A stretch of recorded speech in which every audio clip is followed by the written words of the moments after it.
ढोलकपुर के जंगल में एक भूतिया झूला था।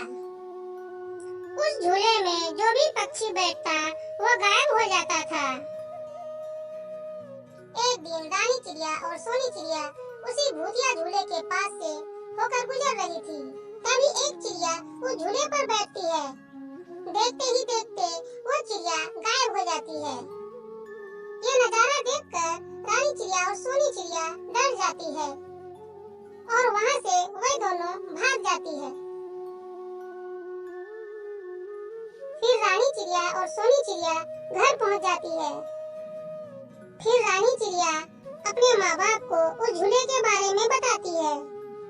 तभी रानी चिड़िया की माँ कहती है, देखो बेटी, तुम उस भूतिया झूले से दूर ही रहो तो अच्छा है। उस झूले में कभी बैठने की कोशिश मत करना, वरना वो झूला तुम्हें भी गायब कर देगी और तुम दोनों उस जंगल की तरफ जाना भी मत। फिर अगले दिन रानी चिड़िया सोनी चिड़िया से कहती है, अरे सोनी, हम दोनों को उस झूले का रहस्य पता करना चाहिए ताकि और कोई पक्षी उस झूले का शिकार न हो। इसलिए आज हम दोनों पंडित जी के पास जाएंगे और इस समस्या का हल निकालेंगे।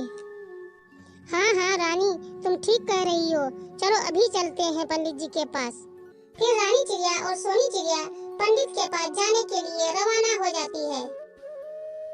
पंडित जी के पास पहुंचकर रानी चिड़िया उस झूले के बारे में सारी कहानी बताती है।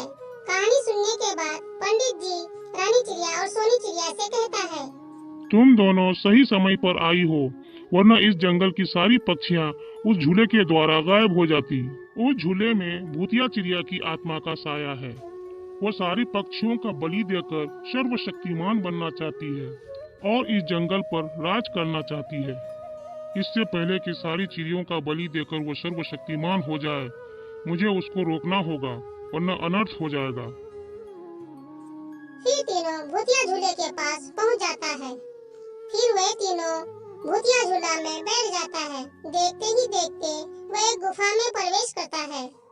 भूतिया चिड़िया की आत्मा पंडित को देखकर हैरान रह जाती है। अरे पंडित, तू यहाँ क्यों आया?